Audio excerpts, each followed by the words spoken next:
What's up, guys? My name is P-Team, and there was a big update for Call of Duty, and there's a lot of information. I'm going to try to get through it quick, and I want to just tell you basically the important stuff. I'm going to skip over a lot of the non-important stuff. Some of the stuff you might know, some of the stuff you might know, and some of the stuff they didn't even tell us about.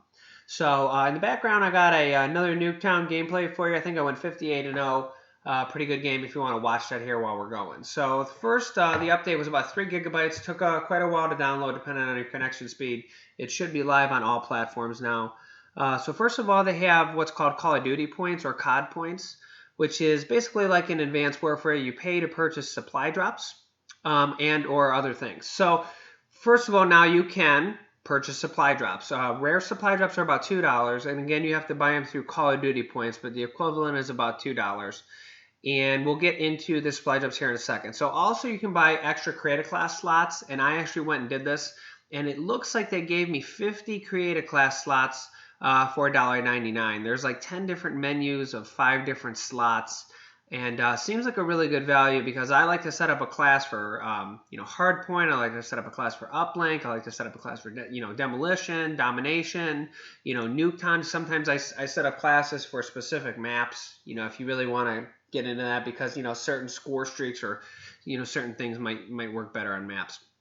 So there's a big update to the black market. So first of all, you can burn your duplicate items and get crypto keys back. So all your old items, your duplicate items are already in there. So I actually was able to get like 177 crypto keys right off the bat from duplicate items I already had. So that was really cool. I was basically able to get a whole bunch of supply drops for free. So that was pretty awesome. So also the black market rare supply drops got buffed. And it got buffed in several different ways. So it guarantees at least one rare item or better. That's kind of the same. But it also guarantees a bonus reward now. So I opened one and I got an extra 3 crypto keys back. So it only cost me like 27. And I haven't opened a whole bunch of rare ones. So you'll have to see what the bonus reward, how it varies. If you get some good bonus rewards, tell me in the comments so the viewers will know what the different bonus rewards are. And it also guarantees at least one item related to a specialist or a weapon. And just from what I've been seeing online, the rare supply drops now seem to really be worth it. They seem to be a lot better as opposed to, the price of 3 commons. So I would definitely check that out, buying a rare or 2. I think there's some pretty good stuff. A lot of people have been getting some good gestures and stuff like that in there for their specialists. Also, there's 3 new melee weapons, and again, you get them more often from the rare supply drops. And the melee weapons are brass knuckles, butterfly knife, and a wrench. And they're really cool because they're basically like knife variants, but now you can actually wrench somebody over the head or pull off some brass knuckles and one-shot melee them. So I thought that was pretty cool. And there's actually different camo challenges and stuff for these different items, but you don't have to have them to get diamond or dark matter camo. So I thought that was pretty cool because they came out of supply drops. They're not actually there for dark matter. With that being said, Dark Matter got updated for Xbox One. PlayStation 4 had an updated version of the Dark Matter camo, which is what you get when you unlock the gold or the diamond camos for every single gun in the game. So Dark Matter now got updated on Xbox One, and it's a really, really cool looking camo, but it takes a long, long time to get. But if you ever want a challenge, that'll be something you can do. Basically use every gun in the game and get it to gold or diamond. So guests can now play multiplayer with you in split screen. So this wasn't enabled before, but now it is. So yes, you can now have a guest play with you in split screen. Of course, your screen is a lot smaller, so it's not really ideal. But if you have a friend over and you want to play Call of Duty Black Ops 3 with them, you can now do that. So that's actually a pretty cool feature. The multiplayer music options. They now have options for multiplayer music in the audio menu in the barracks or the options next to the barracks.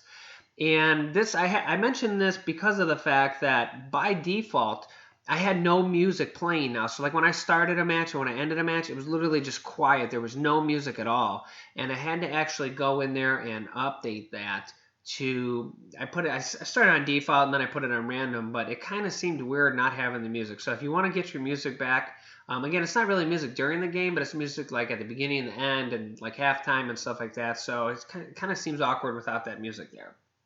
So the XP rate that you earn for Team Deathmatch, Search and Destroy, Capture the Flag, Safeguard, Demolition, and Free-for-all are all increased.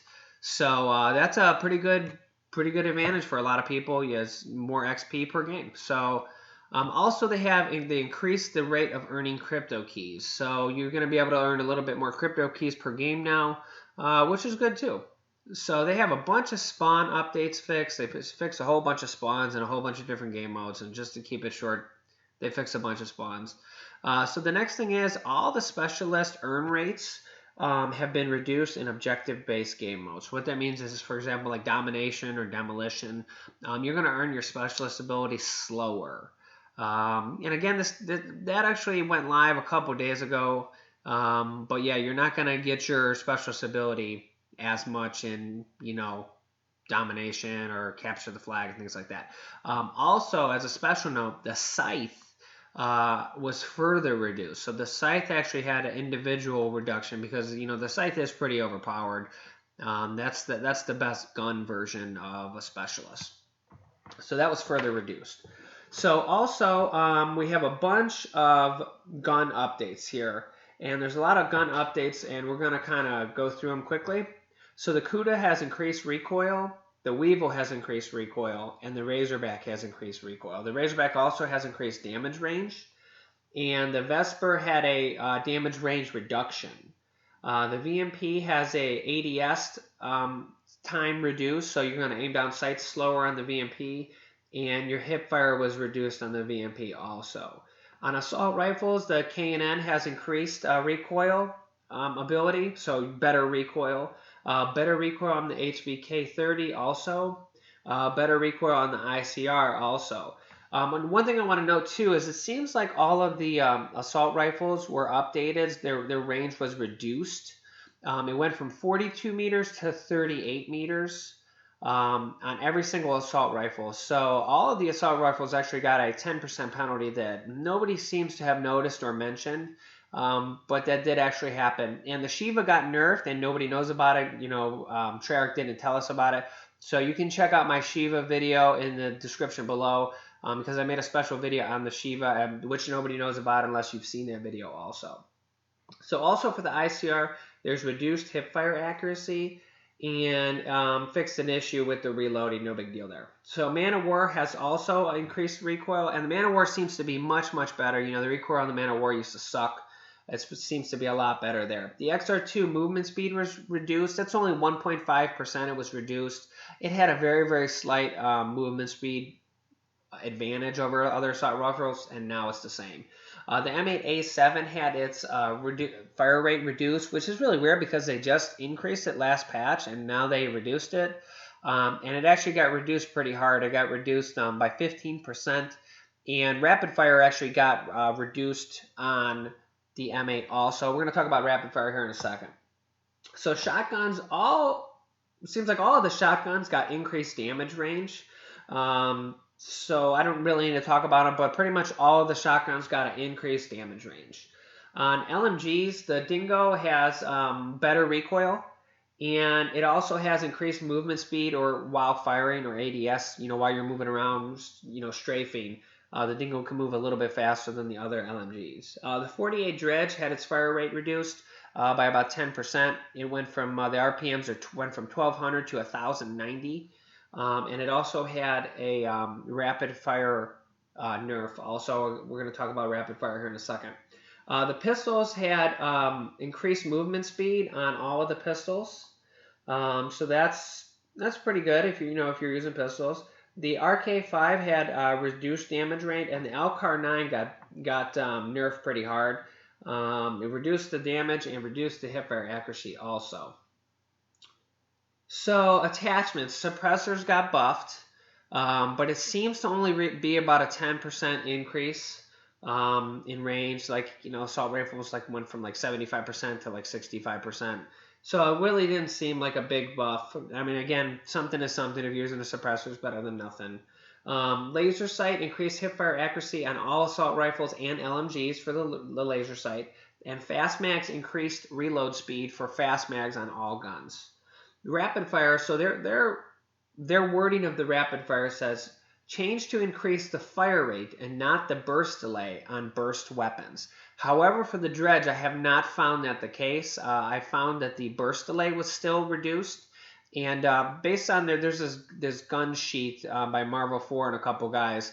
The burst delay on the dredge went from 19% reduction to 10% reduction for rapid fire on the 48 dredge. So the 48 dredge kind of got nerfed two different ways. I like that gun; that kind of sucks.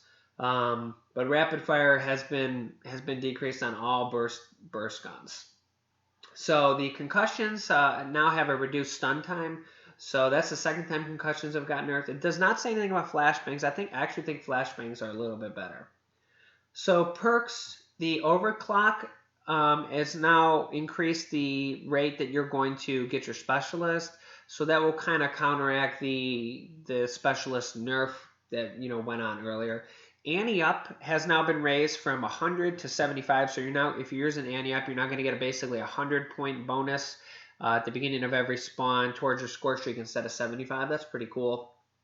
And hardwired was buffed to completely counter 6th Sense. So if you're running hardwired and somebody's running 6th Sense, you completely will not show up on their 6th Sense at all. So that's pretty much most of the stuff there for multiplayer.